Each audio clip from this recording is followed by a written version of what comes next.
बड़े दामों को लेकर United cycle parts manufacturer association का धरना प्रदर्शन लगातार जारी। लुधियाना के उद्योगपतियों ने गिल रोड पर United cycle parts manufacturer association के दफ्तर के बाहर सरकार की गलत नीतियों के खिलाफ दिया जा रहा धरना 6वें दिन में भी जारी। लुधियाना के बड़े बड़े घरानों के दर्जनों उद्योगपतियों ने पंजाब सरकार और केंद्र सरकार के खिलाफ धरना और प्रदर्शन किया। उन्होंने कहा कि आज महंगाई चरम सीमा पर है, पेट्रोल डीजल एलपीजी के दाम बहुत ऊपर हैं और सबसे अधिक छोटे उद्योगों को मार तब पड़ती है जब स्टील के दाम जो कि कुछ समय पहले 38 रुपए थे अब बढ़कर 82 से भी अधिक हो गए हैं। उन्होंने कहा कि इन हालातों में हमें अपना उद्योग चलाना संभव नहीं लगता। उन्होंने कहा कि केंद्र सरकार और पंजाब सरकार ने मिलकर छोटे उद्योग और मध्यम वर्ग के उद्योगों का दिवाला निकाल दिया है। जी जी सारे भरावां नूं सत श्री अकाल। अज साडा 6वां दिन है प्रोटेस्ट का, जिहड़ा कि वॉइस ऑफ इंडस्ट्रीलिस्ट के थ्रू किया जा रहा है। सारे इंडस्ट्रीलिस्ट भरा साडे नाल हैगे ने। कल्ली यह साइकिल इंडस्ट्री की लड़ाई नहीं हैगी, यह साइकिल इंडस्ट्री के नाल hardware industry, auto industry, plywood industry, plastic industry, textile industry, hosiery industry, dyeing industry, सारी इंडस्ट्रियां ही साडे नाल हैगियां इस वेले, जिहड़ी कि इक्को ही आवाज़ कह रही हैं कि प्राइस नूं कंट्रोल चाहिए। तो प्राइस का कंट्रोल सिर्फ एक रेगूलेटरी कमेटी बना के किया जा सकता है, जिहदे असीं गौरमेंट नूं यह रिक्वेस्ट करने कि रेगूलेटरी कमेटियां बनान जिहदे कि MSME इंडस्ट्री भी नाल होवे। तुहानूं पता ही होना है भी देखो MSME इंडस्ट्री जिहड़ी हैगी है उहदे करके ही जिहड़ी अनएम्पलॉयमेंट दे उत्ते ठल लगी हुई है। अज दे दिन दे विच प्राइसिस इन्नियां हाई हो चुकी हैं जिहदे करके अगों फिनिश प्रोडक्ट की प्राइस सानूं नहीं मिल पा रही। साडे ऑर्डर पिछले लए होए ने तो असीं भुगता नहीं पा रहे, जे असीं भुगताने तो लॉस च जाने। तो इस पोजीशन नूं देखते हुए कॉन्टीन्यूसली जिहड़ी प्राइस इंक्रीज़ हो रही है इहदे ते लगाम पैनी चाहिए है, यह प्राइसिस कंट्रोल होनी चाहिए। MSME इंडस्ट्री दा विच उहदे च संयोजक चाहिए कि जिहड़ा कि रेगूलेटरी कमेटी दे विच नाल होवे ताकि प्राइसिस रेगूलेट करके प्राइसिस इक्को जी नॉर्मल रूटीन दे विच बन सकन ते प्राइसिस फिनिश्ड प्रोडक्ट दियां भी असीं प्रॉपर वे नाल दे सकीए। जे तुहाडा नाम मंगा इत्थे मन्निया गया ते तुसीं अगला प्रोटेस्ट की करोगे? साडा ये प्रोटेस्ट कंटिन्यू रहेगा जी। असी ऐसे तरह ही प्रोटेस्ट करते रहेंगे तो गौरमेंट नूं रिक्वेस्ट करांगे। असी अपने स्टेट गौरमेंट नूं भी रिक्वेस्ट करने कि वो साडी रिप्रजेंटेशन अगे सेंटर च लिजा के ते यह साडा काम करा के देन।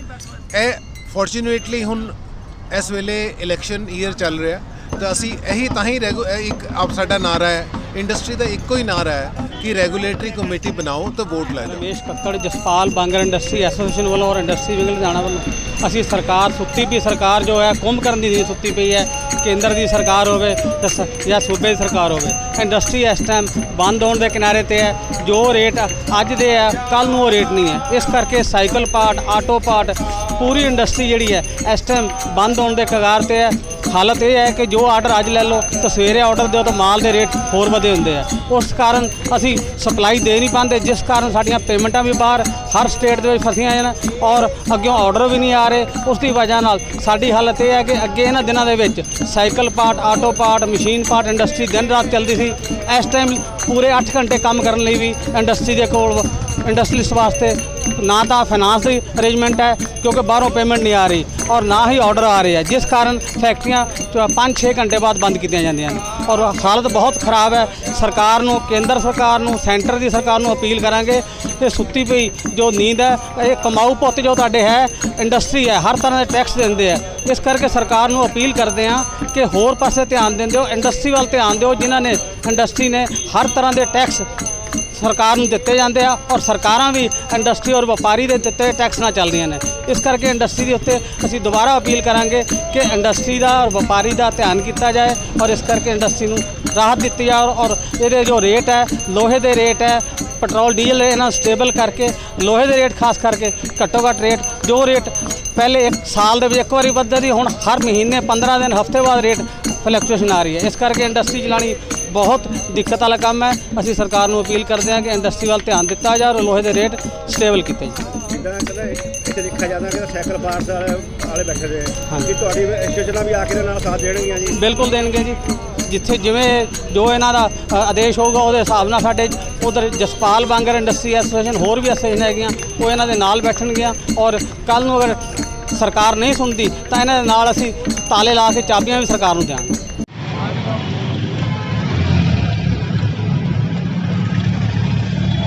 ਧਰਨਾ ਪ੍ਰਦਰਸ਼ਨ ਚੱਲ ਰਿਹਾ ਕੀ ਕਹੋਗੇ? ਦੇਖੋ ਅੱਜ 7 ਦਿਨ ਹੋ ਗਏ ਸਾਨੂੰ ਫੈਸਟੀਵਲ ਸੀਜ਼ਨ 'ਚ ਅਸੀਂ ਬੈਠੇ ਆ। ਇਹ ਧਰਨਾ ਨਾਲ ਲੜੀਵਾਰ ਜਾਰੀ ਰਹੂਗਾ ਜਿੱਦਾਂ ਕਿਸਾਨਾਂ ਦਾ ਚੱਲ ਰਿਹਾ ਇੱਦਾਂ ਹੀ ਇੰਡਸਟਰੀ ਦਾ ਇਹ ਪਹਿਲੀ ਵਾਰੀ ਹੋਊਗਾ ਵੀ ਜਿਹੜਾ ਧਰਨਾ ਇੰਨਾ ਲੰਬਾ ਚੱਲੂਗਾ। ਹੁਣ ਸਾਡੀ ਕੱਲ ਆਲ ਇੰਡੀਆ ਜਿੰਨੀਆਂ ਐਸੋਸੀਏਸ਼ਨਸ ਹੈਗੀਆਂ ਉਹਨਾਂ ਨਾਲ ਅਸੀਂ ਮੀਟਿੰਗ ਕਰ ਰਹੇ ਹਾਂ, ਜਿੰਨੀਆਂ ਲੁਧਿਆਣੇ ਦੀਆਂ ਹੋਰ ਜਿਹੜੀਆਂ ਸੰਸਥਾ ਹੈਗੀਆਂ, ਤਾਂ ਕਿ ਅਸੀਂ ਸਾਰਿਆਂ ਨੂੰ ਇਸ ਜਿਹੜੀ ਮੂਵਮੈਂਟ ਹੈ ਉਹਦੇ ਨਾਲ ਜੋੜੀਏ, ਕਿਉਂਕਿ ਇਹ ਪ੍ਰੋਬਲਮ ਸਭ ਦੀ ਆ। ਸਟੀਲ ਦੀ ਸਭ ਨੂੰ ਪ੍ਰੋਬਲਮ ਆ, ਇੰਨੇ ਪ੍ਰਾਈਸ ਇਹਨਾਂ ਨੇ ਵਧਾ ਦਿੱਤੇ ਆ। ਸਾਡੀ ਤਾਂ ਸ਼ੁਰੂ ਤੋਂ ਇੱਕੋ ਡਿਮਾਂਡ ਆ ਜਿਹੜੀ ਗਵਰਨਮੈਂਟ ਅੱਜ ਤੋਂ 15-20 ਸਾਲ ਪਹਿਲਾਂ ਹੁੰਦੀ ਸੀਗੀ ਸਟੀਲ ਰੈਗੂਲੇਟਰੀ ਕਮਿਸ਼ਨ।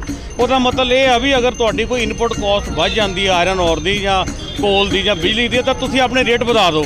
ਓਵਰਨਾਈਟ ਜਿਹੜੇ ਇਹਨਾਂ ਨੇ ਅੱਜ ਪਿਛਲੇ 2 ਮਹੀਨੇ 'ਚ 15,000 ਟਨ ਰੇਟ ਵਧਾ ਦਿੱਤਾ, 30 ਤੋਂ 35%। ਇਹ ਜਿਹੜੀ ਸਾਡੀ ਛੋਟੀ ਇੰਡਸਟਰੀ ਹੈ ਇਹ ਬਿਲਕੁਲ ਬਰਦਾਸ਼ਤ ਨਹੀਂ ਕਰ ਪਾਊਗੀ, ਕਿਉਂਕਿ ਅਸੀਂ ਲੁਧਿਆਣੇ ਦੇ ਵਿੱਚ ਬਾਈਸਾਈਕਲ ਬਣਾਉਂਦੇ। ਬਾਈਸਾਈਕਲ ਦੀ ਜਿਹੜੀ ਪ੍ਰਾਈਸ ਆ ਘੱਟੋ ਘੱਟ 250 ਤੋਂ 300 ਰੁਪਏ ਵੱਧ ਜਾਣੀ ਹੈ। ਉਹ ਬੋਝ ਕਿੱਥੇ ਪੈਣਾ?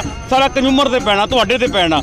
ਮੈਂ ਤੁਹਾਡੇ ਸਾਰੇ ਦੋਸਤਾਂ ਨੂੰ ਜਿੰਨੇ ਮੀਡੀਆ ਡੇਲੀ ਆ ਰਹੇ ਉਹਨਾਂ ਨੂੰ ਥੈਂਕਸ ਵੀ ਕਰਦਾ ਔਰ ਰਿਕੁਐਸਟ ਕਰਦਾ ਵੀ ਤੁਸੀਂ ਸਾਡੀ ਜਿਹੜੀ ਆਵਾਜ਼ ਆ ਗਵਰਨਮੈਂਟ ਤੱਕ, ਸੈਂਟਰ ਗਵਰਨਮੈਂਟ ਤੱਕ ਪਹੁੰਚਾਓ, ਤਾਂ ਕਿ ਜਿਹੜੀ ਸਾਡੀ ਆਵਾਜ਼ ਆ ਸਟੀਲ ਇੰਨਾ ਵਧਾ ਦਿੱਤਾ ਤਾਂ ਆਉਣ ਵਾਲੇ ਟਾਈਮ ਦੇ ਵਿੱਚ ਗਵਰਨਮੈਂਟ ਸਾਡੀ ਗੱਲ ਸੁਣੇ ਔਰ ਸਾਡੇ ਪ੍ਰਾਈਸ ਘਟਾਉਣ।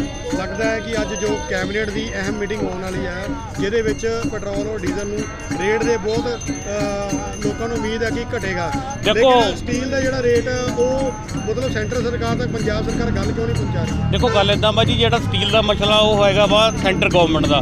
ਅਸੀਂ ਪੰਜਾਬ ਗਵਰਨਮੈਂਟ ਨੂੰ ਵੀ ਕਿਹਾ, ਪਿੱਛੇ ਵਿਸ਼ਕਰਮਾ ਡੇ ਤੇ ਆਏ ਸੀ ਸਾਰੇ ਮਨਪ੍ਰੀਤ ਬਾਦਲ ਜੀ, ਉਹ ਕਹਿੰਦੇ ਜੀ ਅਸੀਂ ਸੈਂਟਰ ਦੇ ਨਾਲ ਤਾਲਮੇਲ ਰੱਖਿਆ ਵਾ। ਅਸੀਂ ਕਿਹਾ ਵੀ ਤੁਸੀਂ ਵੀ ਇਹਦੇ ਵਿੱਚ ਅਗਰ ਪੰਜਾਬ ਗਵਰਨਮੈਂਟ ਵੀ ਚਾਹੇ ਤਾਂ ਬਹੁਤ ਵੱਡਾ ਰੋਲ ਅਦਾ ਕਰ ਸਕਦੀ ਹੈ। ਸੋ ਜਿਹੜੇ ਪਿੱਛੇ ਇਹਨਾਂ ਨੇ ਪੈਟਰੋਲ ਦੇ ਰੇਟ ਵਧੇ ਸੀਗੇ ਜਾਂ ਡੀਜ਼ਲ ਦੇ ਵਧੇ ਸੀ 4-5 ਰੁਪਏ ਘਟਾ ਦੇ, ਉਹਦੇ ਨਾਲ ਕੋਈ ਫਰਕ ਨਹੀਂ ਪੈਂਦਾ। ਤੁਸੀਂ ਇੱਕ ਪਾਸੇ 30-32 ਰੁਪਏ ਵਧਾ ਤੇ, ਇੱਕ ਦਿਨ ਉਦੋਂ 5 ਰੁਪਏ ਘਟਾਤੇ। ਸੋ ਉਹਦਾ ਕਿਉਂਕਿ ਸਾਡੀ ਦੇ ਵਿੱਚ ਇਕੱਲਾ ਪੈਟਰੋਲ ਦੀਆਂ ਆਈਟਮਾਂ ਨਹੀਂ ਲੱਗਦੀਆਂ, ਹੋਰ ਬਹੁਤ ਕੁਝ ਲੱਗਦਾ, ਨਿਕਲ ਲੱਗਦਾ, ਕਾਪਰ ਲੱਗਦਾ ਵਾ। ਪੰਜਾਬ ਸਰਕਾਰ ਨੂੰ ਕੋਈ ਮੰਗ ਪੱਤਰ ਲਿਖਾਂਗੇ? ਅਸੀਂ ਪੰਜਾਬ ਨੂੰ ਰੈਗੂਲਰ ਮੰਗ ਪੱਤਰ ਲਿਖ ਰਹੇ ਹਾਂ ਔਰ ਪਿਛਲੇ 1-1.5 ਮਹੀਨੇ ਤੋਂ ਲਿਖ ਰਹੇ ਹਾਂ, ਅੱਜ ਨਹੀਂ ਲਿਖ ਰਹੇ, 1.5 ਮਹੀਨੇ ਤੋਂ ਬਹੁਤ ਦੇਰ ਤੋਂ ਲਿਖ ਰਹੇ ਵੀ ਸਾਨੂੰ ਸਾਡੀ ਆਵਾਜ਼ ਸੁਣੀ ਜਾਵੇ। ਕੁਝ ਪੰਜਾਬ ਦੇ ਮਸਲੇ ਵੀ ਸਾਡੇ ਹੈਗੇ ਆ। ਹੁਣ ਦੇਖੋ ਪਿੱਛੇ ਚੰਨੀ ਸਾਹਿਬ ਇੱਥੇ ਆਏ ਸੀਗੇ ਜਿਹੜਾ ਇਨਵੈਸਟ ਪੰਜਾਬ ਦੇ ਵਿੱਚ, ਉਹਨਾਂ ਨੇ ਬੜੇ ਪ੍ਰੋਮਿਸ ਕੀਤੇ ਆ। ਹੁਣ ਦੇਖੋ 60 ਦਿਨ ਦੀ ਗਵਰਨਮੈਂਟ ਰਹਿ ਗਈ ਹੈ, ਪੰਜਾਬ ਗਵਰਨਮੈਂਟ ਦਾ ਵੀ ਦੇਖਣਾ ਹੋਊਗਾ ਵੀ ਸਾਡੀ ਜੋ ਵਾਅਦੇ ਕੀਤੇ ਪੂਰੇ ਕਰਦੇ ਹੀ ਵਾ ਜਾਂ ਨਹੀਂ ਕਰਦੇ ਹੈ। ਫਿਰ ਤੁਸੀਂ ਮੰਗ ਪੱਤਰ ਦਾ ਕੋਈ ਜਵਾਬ ਨਹੀਂ ਆਇਆ ਤੁਹਾਨੂੰ? ਹਲੇ ਤੱਕ ਮੰਗ ਪੱਤਰ ਦਾ ਕੋਈ ਜਵਾਬ ਨਹੀਂ ਆਇਆ, ਪਰ ਅਸੀਂ ਉਮੀਦ ਨਾਲ ਦੁਨੀਆ ਜਿੰਦੀ ਹੈ। ਦੇਖੋ ਇਹ ਮੂਵਮੈਂਟ ਅੱਜ ਵੀ 7ਵੇਂ ਦਿਨ ਤੇ ਪਹੁੰਚ ਗਈ ਹੈ। ਆਉਣ ਵਾਲੇ ਟਾਈਮ ਦੇ ਵਿੱਚ ਦੇਖੋ ਅਸੀਂ ਸਾਰੀ, ਕਿਉਂਕਿ ਸਾਡੀ ਲੇਬਰ ਵੀ ਅਫੈਕਟਡ ਆ, ਸਾਡੀ ਫੈਮਿਲੀ ਵੀ ਅਫੈਕਟਡ, ਅਸੀਂ ਸਭ ਨੂੰ ਲੈ ਕੇ ਇੱਥੇ ਬੈਠਾਂਗੇ ਜੀ।